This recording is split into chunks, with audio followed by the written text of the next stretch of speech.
just gonna grab you a microphone. Great. Here you go, sir. Thank you. Welcome. Thanks. So, how has the con been for you so far? It's cool. I mean, these always kind of weird me out, the fact that anyone cares enough to like come up and ask questions. Or We care. No, but then I realized like I am the exact same way. Like I geek out when you realize Doug Bradley is sitting two things over. I mean, I grew up on fucking Pinhead or Derek Mears or Bill Moseley. So then I just turned into like a horror geek myself, and yeah.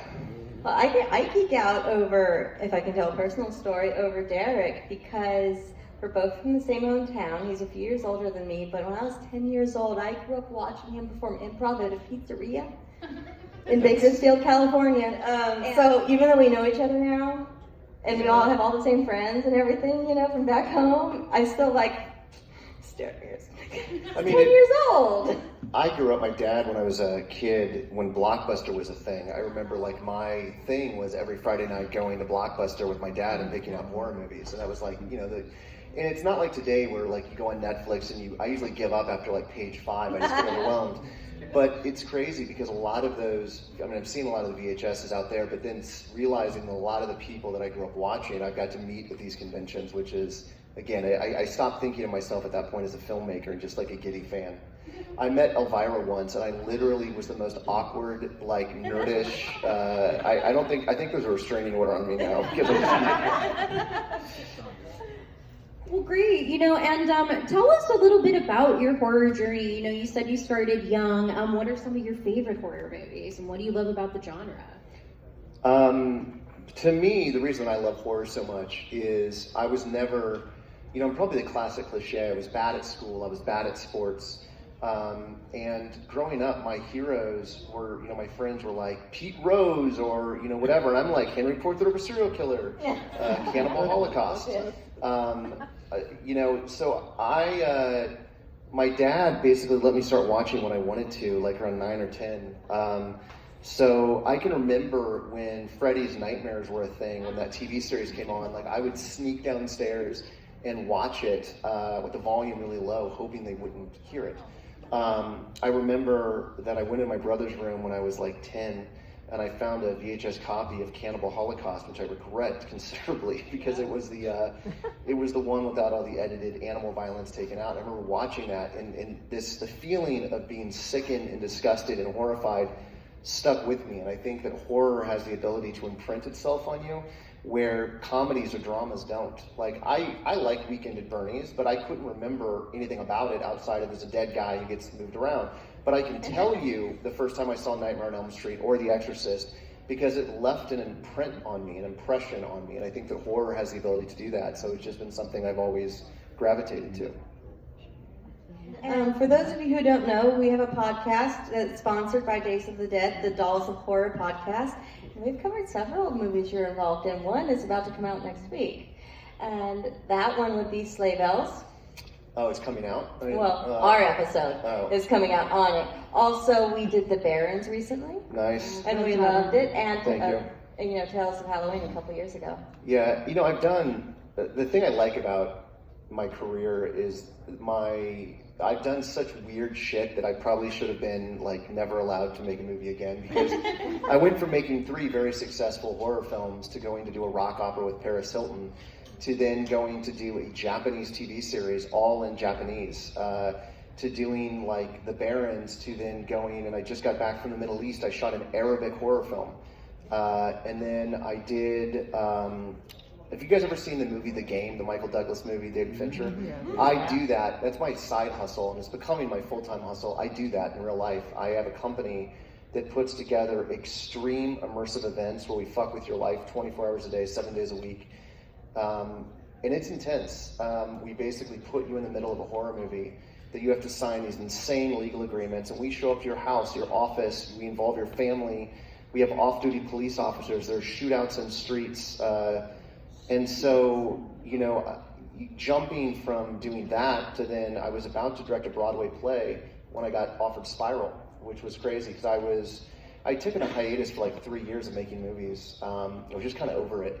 I just like doing different things that are dangerous. And so for me, I wanted to go to Broadway and do a horror show on Broadway. And I was literally in the theater with the producers, and my phone rings, and it's Mark Berg, who is the producer of the Saw films. And he said, "Where are you?" And I said, "I'm in New York." And he says, "You need to come to LA." And I said, "I'm coming to LA." And he goes, "You're meeting with Chris Rock tomorrow." And I was like, "I'm on my way to LA." And so I had to put the Broadway thing on hold and flew in to meet Chris Rock, and now I went back and did that. So it's cool that I've been able to ping pong around doing such just insane things. And you've gotten to do such a variety of things. Is there anything you haven't done yet that you're dying to do? I want to do a Hallmark movie, like those Lifetime Christmas movies, but I want them to let me do like my version of one of those, and I just want to enrage and piss everyone off. That's just my entire goal in life. So, same. Yeah. So no, I don't know if I could really do something. I'm really into. People, as horror fans, we always say we want something new, we want something original, we want something different until that comes around, and then a lot of times people shy away from it, and they because we like comfort food, we like the Starbucks, even though Starbucks doesn't have the best coffee. I really think that there needs to be a change, which was kind of like starting me in this immersive thing, to make movies more immersive, make content more immersive. And what I mean by that is, Steven Soderbergh did it a little bit on this, I think it was HBO that put it out, where basically the audience is able to manipulate the narrative how they see fit. And that's what got me into doing Tension, which is the game thing, is that basically, we're addicted to our phones, we're addicted to Instagram, we're addicted to, Twitter. We're never present. We're always these, even when we're watching a movie at home, we're doing 10 other things. And so to capitalize on that and make the content you're putting out there, the audience have a different way to interact with it. And that's what started me doing this Tension experience, which is that kind of immersive thing in LA. I want to bring that into movies and bring that into, and I'm not talking choose your own adventure. It just is a way to basically connect with the audience and make them feel more connected to the material. So that's what, hopefully I'll be doing next after all this. Now tell me, with this Tension thing, how long do these events last for the participant? The first year we did it, it was 12 months. Basically, we opened up. It was such a cool story, and it's a shame that more people don't know about it, because it's the thing I'm probably, as an artist, most excited about. Basically, we created a website, and the website looked like it was just weird quotes from Anton LaVey or just different serial killers. Or people that had been criminals, and it was weird, and it didn't say what it was, it didn't tell you anything about it. But if you knew enough to look at the source code on the website, if you actually went in and looked at the source code, buried in the source code was a cell phone number, and it said, "Help me, please call." And so we had an actor that for 3 days straight answered the phone 24 hours a day, 7 days a week for those, for that time frame. And if you answered, she gave you an address, and she would say, "Go there now."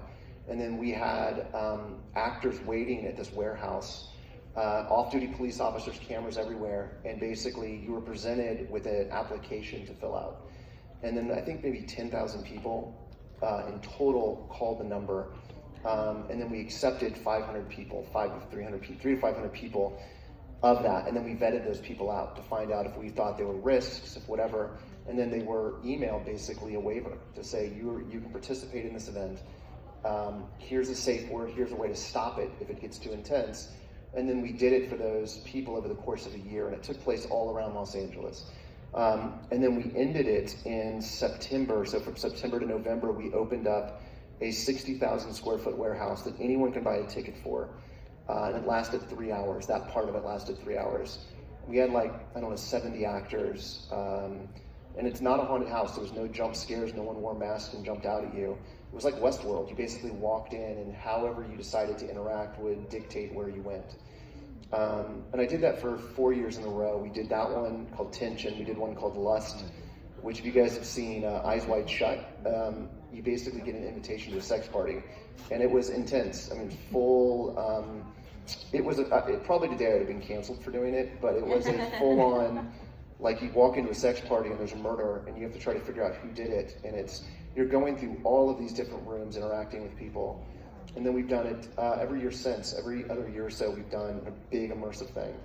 And now it's cool. We've actually been hired to do private events. So we did Neil Patrick Harris's birthday party. So his husband called us and said, you have 48 hours, we want to put this thing together. So for 48 hours, Neil had no idea who was in on it and who wasn't. We had 60 plus actors that were interacting with him, and it was awesome. Like, he went to the gym and I hired like 30 actors to go to Equinox and surround him, and he had no idea.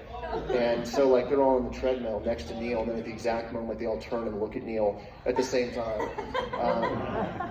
My favorite was we had it where he got a massage that afternoon, and when he's face down, we changed the masseuse out. He didn't know it. So he's getting this massage, and the masseuse, he turns over, and it's just huge dude. And he hands him a card, and it said, "You have 30 minutes to get to this address. Your family's in danger." And so, like, it's just this crazy, real world scavenger hunt. So when I'm not directing, then I'm doing that. No, I got to know, piggybacking off of that, have you been to the Saw escape room in Vegas? I did. How is it? Because I haven't been, want to go. In your opinion, how is it? It's great. Well, I'm very biased because it's mainly Saw 2, 3, and 4 traps, so they did it on those 3. And it was like realistic. It was really fun. Yeah, it definitely. I'm terrible at anything like that. I'm terrible at escape rooms. Oh, me too. I never escape. Yeah, so the guy actually came out and shook his head. She said, "You're a disappointment." I was like, "Thank you." I hear that a lot from my wife. No, so it was really cool though. I mean, they put a lot of detail into it, and it, there's an authenticity. You just got Tobin's voice. A lot of times I've been to Saw haunted houses, and it's like really shitty puppets that look nothing like the real doll and bad Tobin impersonations. They went the extra mile on this for sure. Awesome. Going back to the immersive experiences, what kind of feedback did participants give you guys? Like, how was it for them? Like, what did they get out of it? How did they enjoy it? There is literally no way to describe it. Sarah, are you in here? So Sarah went to one of them. I don't know how to describe all of them. Yeah, I mean, they're no way to. I'll say this, you're not going to believe it, and you're going to think that it's tears. I mean, people walk out crying because it's not scares. We're not scaring you. We're making you do really, like, I'll give you an example of one of the things. So like one of the things are you get brought into a room and there's strobe lights going off and the whole room is painted like dark red. And you're basically, one of the first things we do when you get to the experience is you get pushed into a room and you're told to strip down and put on a jumpsuit because I want to remove your clothes because I don't want you to hide behind your Versace bullshit or your Rolex watches or whatever. So everyone is forced to wear the same thing. So we're all on a level playing field. So immediately what that does is you can't hide behind this superficial thing. And your security blanket. Yeah. And we take your cell phones, we take your watches, so there's no way you can communicate with the outside world. So now you're pushed through and you're put into a room where you're forced to basically stand with a stranger. And you're supposed to, one of the questions you get asked is, standing across from you as a person, tell the person in front of you what you would do with them alone for 60 seconds. Tell the person what you don't like about their appearance. So they're very personal things you're sharing. And it breaks people down because we're not used to that. We're not used to being present. I mean, I went to a bar the other day and it was kind of disgusting. It was like everyone was on their cell phones, on Tinder and all this other shit. And there's beautiful people on both the right and left of you. But it's a security thing. We feel safer on our phones than we do, whatever. So I think that these experiences force you to be present. So it's, for me, I just love it because it's not passive entertainment. You go see Spiral, it's passive. You're sitting at a screen, you're watching it. When you go to immersive, you're forced to interact, you're forced to talk, you're forced to have human interaction. And I think that's become lost with this age of technology. People shy away so much from authenticity, it feels like, and from each other. We're just so distant from each other. That's one of the great things about cons, right? It brings so many of these people together. Exactly. Yeah. Great. Now, you talked that you were in the process of doing horror on Broadway when Spiral came about. Did you ever get that chance to do your Broadway horror? You still want to do it? Is it still going to happen someday? Do we know? No. I actually I definitely made the right choice because that show that I was going to direct was shut down by the pandemic. So when I did Spiral, it was right before the pandemic hit. And so that entire production closed down. So I ended up making the right choice. But I will definitely do something this year on Halloween. So if you guys are ever in Los Angeles, I highly recommend Follow the Tension Experience. We will definitely do a horror-based, because I went and saw a show a couple weeks ago called 222 in LA, and it's a ghost story horror show. And it's just not scary. It's just, I want to do something live that has the same kind of scares that you would see at a movie. And I think that, look at Terrifier 2. That is balls to the wall, 2.5 hour gore fest, just ridiculousness. I want to do that live with people. And there's been a couple. I think there was an Evil Dead one that I saw that had like the kind of gross out stuff. But I want to do the gross out with the actual scares and I'm really into magic. So using like real life magic techniques, things like that. So things are happening around you, not just at you. Hey Jamie, dolls field trip next Halloween? Come on out, please. So take us back to the beginning. Tell us a little bit about your path to becoming a director. Is that something you always wanted to do? Yeah, and I'll tell you, I have a very insane path that, again, would get me canceled, fired, or blackballed from Hollywood. So I'll tell it to you, it would never work today. But I do like my story, and I think that what's cool about, the entertainment industry is you have to be creative if you want to make it. I'm not talented. I guarantee 90% of you are better filmmakers than I am. The difference is that I had the creativity and tenacity to get back up after being knocked down 100 times. I went to film school with people that were a million times better filmmakers than I were, better writers. But getting to LA is like being kicked in the balls repeatedly, and it hurts. So I think a lot of these people get kicked in the balls 80 times, and they're like, fuck that, I'm out. And I guess I'm a masochist, and I like getting kicked in the balls. And so that 99th time becomes Saw 2. For me, I lied. That's how I did it. I lied, I manipulated, and then I made it true. So I was in LA, and I've told the story a bunch, so I'll give you the quick version, but I was in LA. I directed some really bad short films, really terrible. And I thought that they were awesome, and I thought that, I was gonna walk in there and I was gonna have the keys to Hollywood, and you're smacked down to reality that you're not special. Everyone in Hollywood wants to be an actor, a producer, a writer. So I get a PA job, and I was bad at it because I was bitter. So my first job was X-Files, was in the final season of X-Files, and I got fired. It was when Robert Patrick was on it, and he fired me himself because I fell asleep when I was supposed to be locking down a set. And when you lock down a set, my job is to make sure no one walks into the set. I was taking a nap, and a homeless guy walked in and stood there, and Robert Patrick's like, who's supposed to be locking down this set? And there's me in the corner, snoozing. And so I got fired very abrasively there. And then my next job was on a movie called Van Wilder. I was Tara Reid's assistant, and I got fired from that. She refused to learn my name. She called me Devin, Daryl, Derek, and I was like, it's fucking Darren. It's not hard to say. And then I got fired. And just time after time I was getting fired, and I was getting more and more angry and desperate. My money was running out. And I started writing a script called The Desperate, and it was like a very exaggerated version about what I would do out of my desperation. And so I wrote this movie about these people in a house, and each one of the people were desperate, and they willingly participated in this event. And when I was writing it, I'd never written anything before. I didn't really know how to finish the script. But at this point, I started working in an agency as an assistant. And I realized that assistants control Hollywood, not the producers, not the agents, it's the assistants, because we are the front line to get to anyone. So an assistant gets a script and they read it, and if they like it, they then give it to the agent or manager. So I was like, you know what, I'm in a position now where I actually control things. So I wrote fake coverage on my script. Coverage is what you write to give to your agent, to say, hey, read this, here's 3 pages of what it is. So I wrote fake coverage on my script, The Desperate. I said, oh my God, the script's fucking amazing. This writer's insane. And I called a couple of friends at other agencies and said, do me a favor, help me get this thing sold. And so I made up a fake agent and management company for myself with a fake voicemail. And I changed the title page on the script to have a fake name, James Luther. And this coverage entered the studio system. And a bidding war started on The Desperate before I even finished it. And I remember I got a phone call from Twisted Pictures and said, we've heard about this script called The Desperate, we'd really like to read it. And I was like, holy shit, I haven't finished this thing.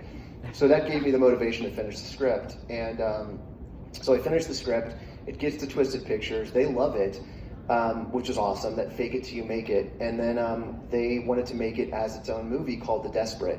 And so for about 2 months, we were in prep for The Desperate. It was going to be made for $1 million.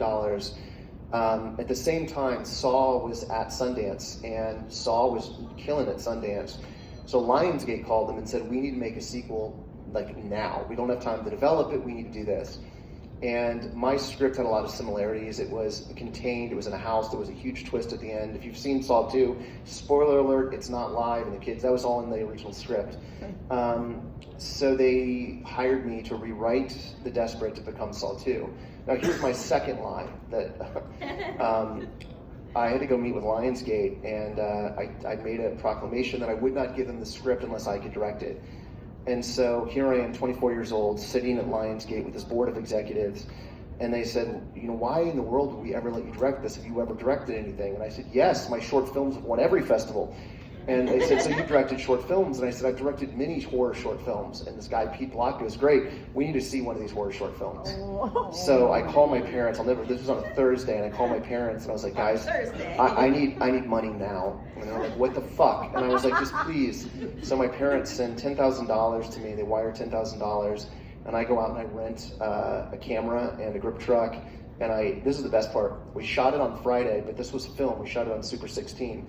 Me, not knowing shit about filmmaking, accidentally exposed the film and ruined it.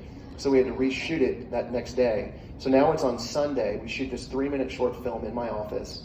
And that short film is on Saw 2. You can actually see it on there. And I quickly edit it together, and I drop it off at Lionsgate and tell them this is the one that's won all these awards. And I was on a plane 2 weeks later in Toronto. Yeah, so that was, and I have another one of those stories which is equally as fucked up and maybe more brazen or ballsy. Is I worked at a place called The Firm, and they were a huge music management company. They represented every musical talent from Korn to the Dixie Chicks to and they represented actors and directors like Martin Scorsese and Leonardo DiCaprio. I was a tape room operator, which meant my job was to dub videotapes. That's it. And one of my responsibilities was to sit in a music manager meeting every week and just hit play on the VCR. It was demoralizing because here I am, spent a ton of money at film school, and I'm relegated to pressing play that they could fucking do, but that was my job. So one afternoon I was in a music management meeting, and one rule is I was not allowed to talk. They don't want to hear from me. Head of the music management company says, what's going on with the Static X music video? And the manager said, the director just backed out. And they said, well, the album comes out next week. What are we going to do? That means there's going to be no video. And I stood up in that meeting. It's like you hear in movies, like all the music stopped. Everyone looked at me, and I said, I'll do it. And Jeff Quantnitz, the owner of the company, said, who are you? And I remember my boss said, he's no one. Don't listen to him. And the guy, Jeff Quantnitz, goes, I want to see you in my office after this is over. And everyone thought I was going to get fired. I thought I was going to get fired. And so I go in his office, and he said, so, you want to do the music video? And I said, I own a grip truck, I own a camera truck, I own a camera, I can do it. And he goes, great, you have a week. I called my parents again. I did not have a grip truck or camera truck. And I got more money from my parents, and I got to direct this Static X music video, which was on Headbangers Ball the next week. And that led me to do a video for Korn and a bunch of other things. So I really just lied my way until it became true. So again, with the date and with the technology and internet now, it would never work now, but it worked then. So, yeah. I mean, that's it in a nutshell. Do we have any audience questions? Come on, I know we do. No? Okay, well, there, thank you. Hey, I was just interested to know how much information did you have about future scripts in the Saw franchise when you were actually filming the movies? I was a huge proponent of creating things that we don't. So, Hollywood likes things contained in a nice box. They don't want to leave these big pondering questions. And I always would fight to put those big things out there, put threads out there that didn't make sense, knowing that if Saw 2 was successful, there would be a Saw 3 and a Saw 4 onwards. So there was a lot of ideas that we would throw out there with the intention of solving them later. Names, places, things in the background. So we would do that. I knew when I made Saw 3 what I wanted Saw 4 to be. I knew that I wanted to have the dual parallel storylines. So we did that. Coming back on Spiral, we came up with a multiple storyline idea, knowing that if Spiral, there's a sequel to it, we've already layered in with the first, through the first one. I can't answer that after Saw 4, but I know that every time we were in it, that was a huge discussion thing for us, is if there's another movie, what have we layered in these films that we can pay off? as opposed to trying to reverse engineer it later, like watching the movie saying, fuck, what can we pull out of this to put in there? So Saw 3 and 4 was developed to be what that was. Yeah. There. Yeah. Do you remember any alternate Saw traps that were conceptualized? Never had them. I don't remember what I had for breakfast this morning, honestly. It could be the alcohol. I don't know. No, there is a bunch of shit that I mean, in Spiral there was something filmed that we never put in the movie. For some reason, Spiral had the most fuckery within the edit of any of the Saw movies I did, where the NPA basically came in and I think because of Chris Rock and Samuel Jackson, there was they were more concerned that it was no longer a niche horror film, that it was going to have more mass appeal. So they were a lot harder on us. So we cut entire traps out of Spiral. In the other films, traps would always evolve. So what a trap started as is never what it became. So there are, I don't know if necessarily there were traps that were like made and not done, but there were traps that changed. One of my big issues on any of the Saw films that I did was I wanted the traps to work the way they say they work. Meaning we're not taking creative liberties in them. If something is shown to the audience, it has to work like that. Another thing that I really wanted to do was make them like magic tricks where we're not relying heavily on visual effects to do things, that they are actually doing the way that we're showing them. So like an example, on Spiral, the tongue trap, that was not what was written. We wrote it as fish hooks. And then we tried it with a mannequin, and the weight of a body would just rip the tongue out immediately or rip through the muscle. So we had to redesign it because I wanted to make sure that every trap is real the way that we show it on screen. So traps would evolve with mine to do that. Yeah. Any other questions? Actually, I want to go back to Repo Man. How was it, and like how long did it take to actually get that done? Yeah, so one of my things that I think I excel at is my not give a fuck attitude and the just don't give up, because no one's going to believe in your vision more than you. So my job as a filmmaker is to become passionate about something and fight for it. So Repo was a 5 or 6 year fight for, it started as a stage show. So I directed a stage show in like 2001 maybe. I was 21 years old. That was a little stage show at a small little theater in Hollywood. And I directed it for like, I don't know, I think we ran for like 4 months, and it was a lot of what you see in the movie. And when I left, I'd never directed a movie at that point. I told the two creators that if I ever make it as a filmmaker, I'm making this into a movie. And I think they kind of blew it off thinking, yeah, whatever. And then I did Saw 2, and Saw 2 opens number 1, and Lionsgate comes to me and says, whatever movie you want to do, you can do. What do you want to do? And I said, I want to make this rock opera. And they said, fuck you, Saw 3. So then I do Saw 3, and they opens number 1, and I make the Guinness Book of World Records on Saw 3. Now Lionsgate, for real, anything you want to do. And I said, Repo. They said, go fuck yourself, Saw 4. And then I said to them, I will do Saw 4 if I can do Repo in return. And finally I was able to get Repo made at that point. And then it was a huge battle, because when we made Repo, they wanted to put who was hot at that time. They wanted Avril Lavigne to be Shiloh. They wanted John Bon Jovi to be Repo Man. And my first, and literally the very first thing I said is, I want Anthony Stewart Head to be Repo Man. I just watched Buffy's Once More with Feeling. His brother Murray Head was in one of my favorite albums, Jesus Christ Superstar, the original album. And I wanted Anthony Stewart Head. And so they absolutely wouldn't entertain that. We ended up casting Patrick Swayze, which is crazy. We have an entire album of Patrick Swayze that he recorded, and he was great, by the way. And an off kind of weird story, I believe that I was with Patrick Swayze when he found out he was dying. It was such a weird thing. I meet him for the very first time. We're sitting there and his phone rings, and he goes, I got to take this, I'll be right back. And he walks away from me, and I'm watching him, and I just see tears start going down his face, and he starts punching the wall. And he says, don't say that, don't say that, don't say that. And he walks back over to me, eyes red, and he's like, I'm so sorry, I have to leave. Cut to 2 hours later, I'm leaving this hotel, and he's on his motorcycle, just comatose almost. I was like, dude, are you okay? And he said, I'm not. And he was like, I'm not. And the next day he dropped out, and then it was released the next week that he had that he had this condition. And then after that, they let me get Anthony Stewart Head. I only had one selection for Shiloh, and that was always Alexa Vega. So that was a huge battle. And honestly, I fought fucking hard for Paris. I loved her. I met with 30 different actresses for Amber Sweet. and she was the only one that came prepared. I'm shit you not. All the other people came like they didn't read the script or they didn't have anything prepared. Paris walks into the meeting with this note binder of like a tear sheet she did. She basically pitched me her vision for the character. She was giving me like minute details in the script. So like having to fight for her took forever. So yeah, it was a struggle, but again, it was something I believed in, and I think that the reason it is been embraced so much by fans is everyone that was involved in it. It was a passion project for them, and I think you can see that passion on the screen from the wardrobe to the production design to the music. Can I ask you about that project, also about working with the great Paul Sorvino? Paul Sorvino, may he rest. Paul Sorvino and I hated each other when we first met, and it's actually a funny story. So, you know, Paul Sorvino is as intimidating as his Goodfellas persona.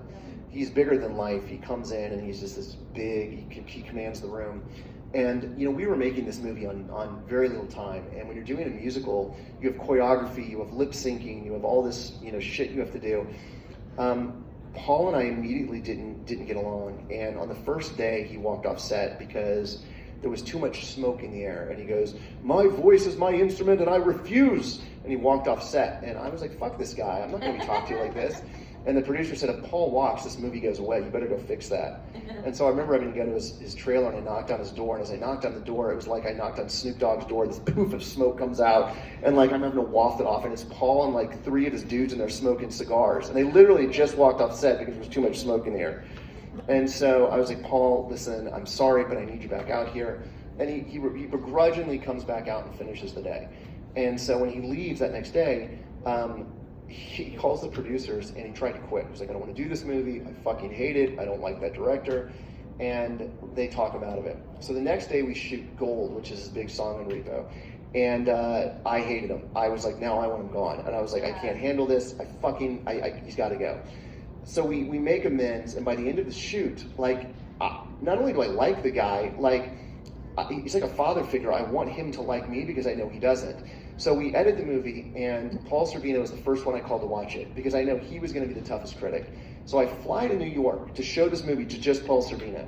And I remember he was the only one in the theater, and he sits and watches the movie, and the movie ends, and he just sits there, And then I see him look over to me, and he's got, his eyes have like water in them, and he stands up, and he hugs me, and he goes, I'm sorry. And he goes, anytime you call me, the answer is yes.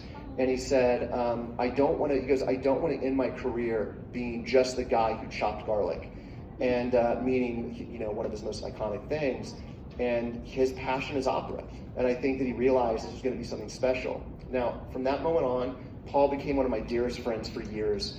I would go to his house for pasta dinners, and I'll tell you one of my favorite memories was maybe 2 years after Repo ended.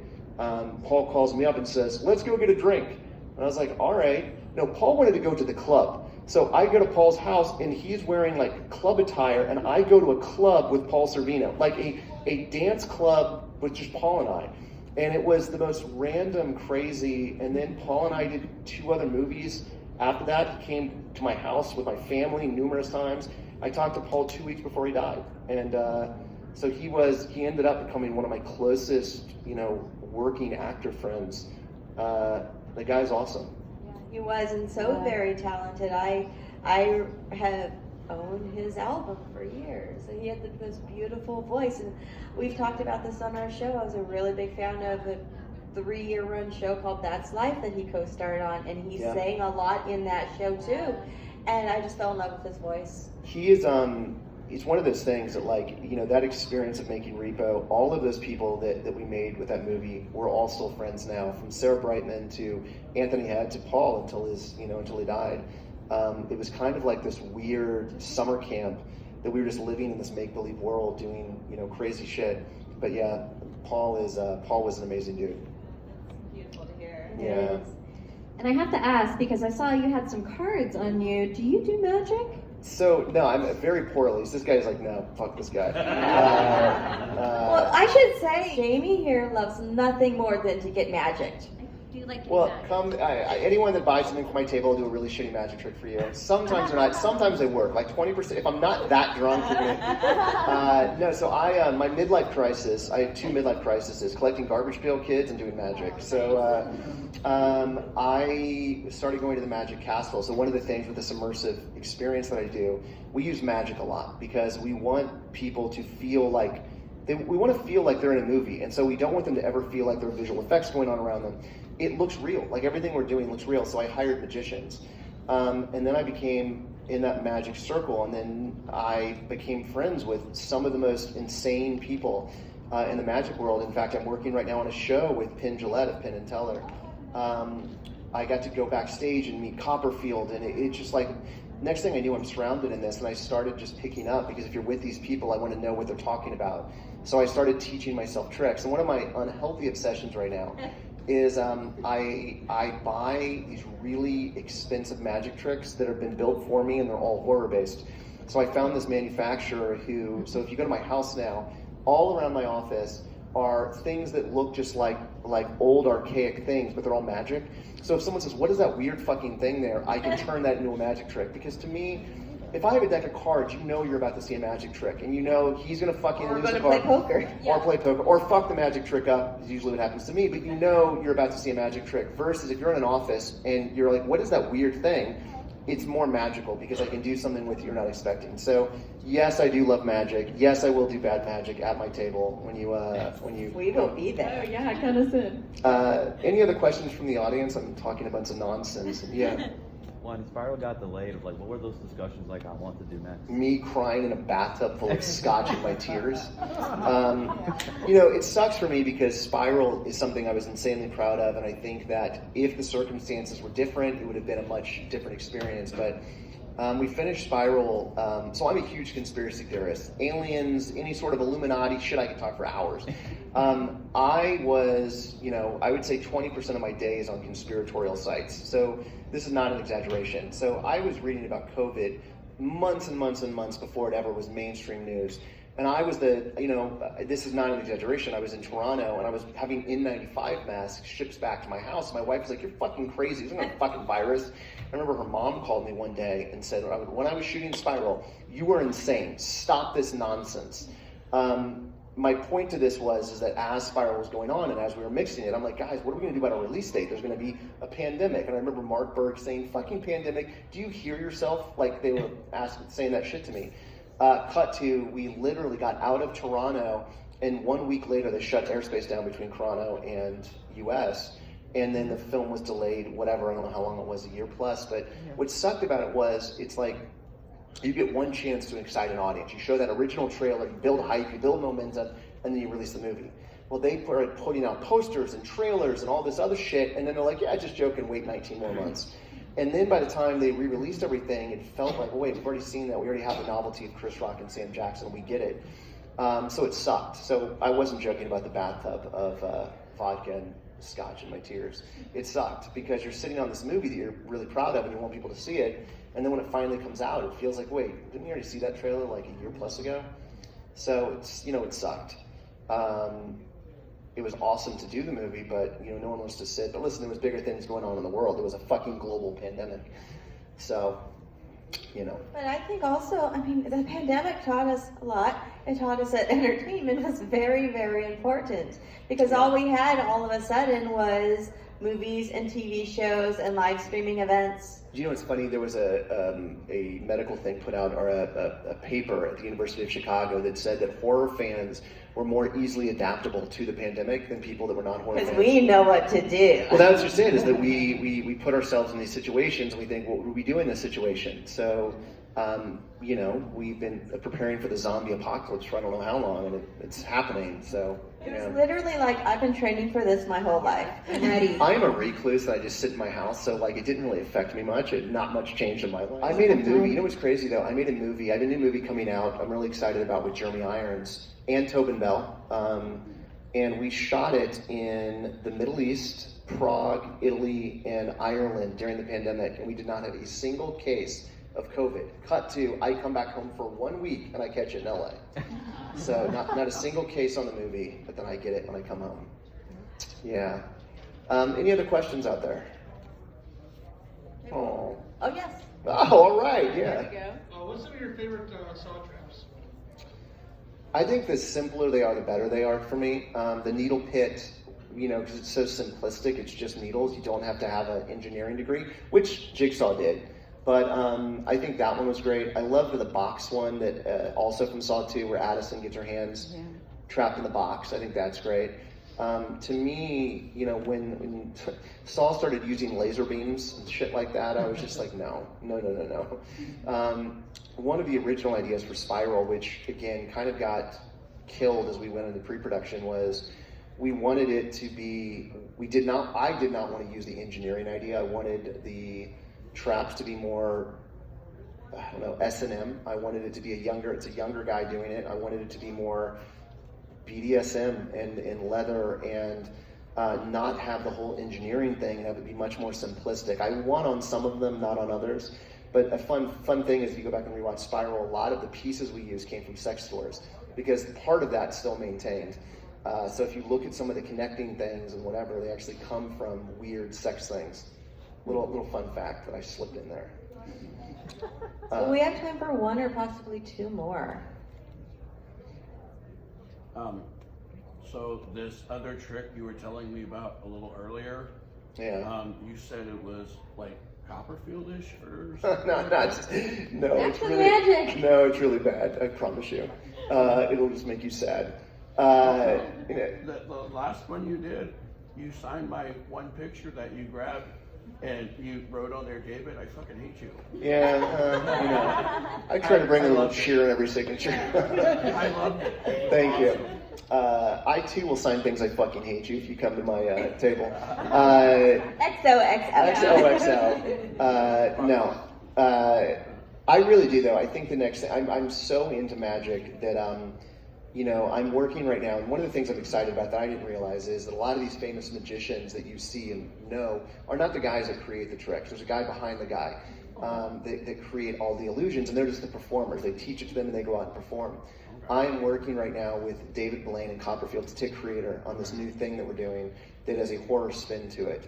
There used to be something in Paris in the 20s, and before that, called the Grand Guignol Theater, where they would basically do killings on stage, and they would use tools and tricks to do it, and people would pass out in the theater because they would not know how they were doing it. We're working on something that will do kind of that is using magic to basically make things look real in front of you, as opposed to using visual effects and special effects. And to me, there's something much more horrific about that if you're right there and you're watching it happen, as opposed to knowing that I've edited it together over months and have visual effects, removing blood rigs.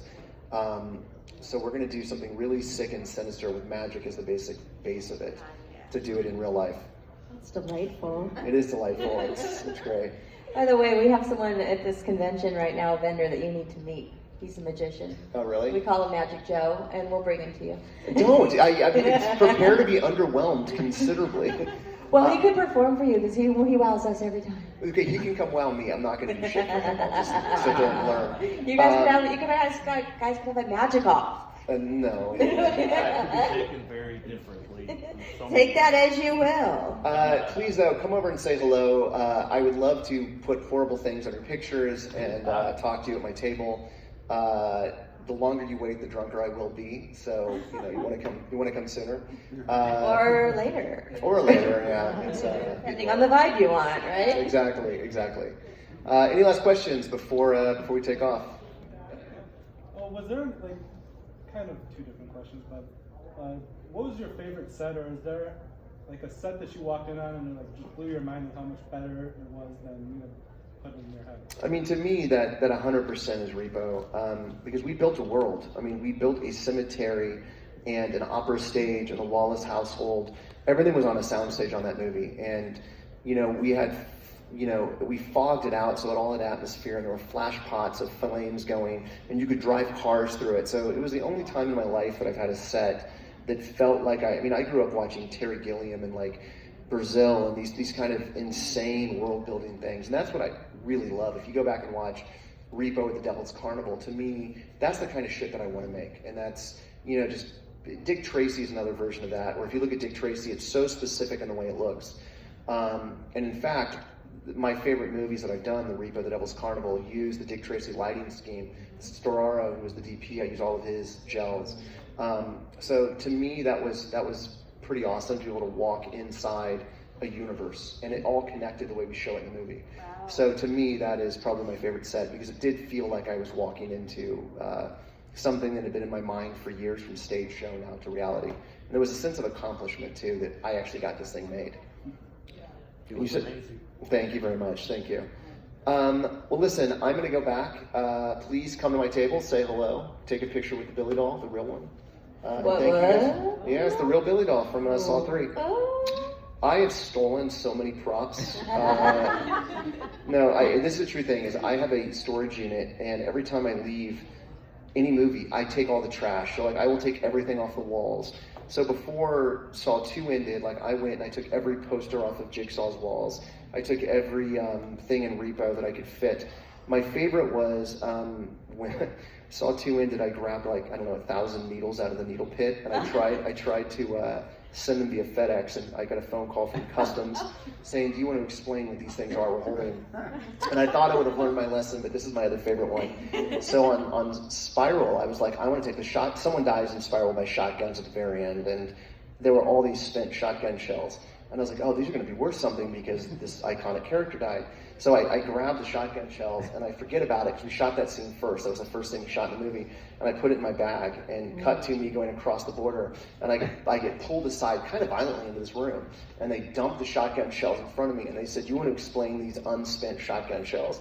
And it was actually 9 of them had not been ejected properly. Even though they were fake, they still had the caps on them. And so I lost all of those. Yeah, but I have a great storage unit of all the shit that I've taken, Billy being one of them, from Saw 3. You're speaking our language. One of our favorite things about movies is we talk about the prop we would like to own, and sometimes the list is long. Yeah, so I have the original Billy and the original Mr. Snuggles from Spiral here with me. Awesome. Oh my Yes. gosh. Thank you very much. Thank you so much. It was I an honor. appreciate it. I appreciate it. Thank you, everyone. Thank you.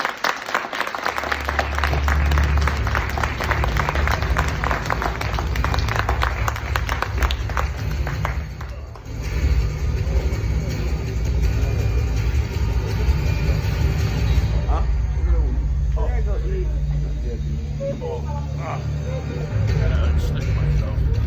All right, let's go eat.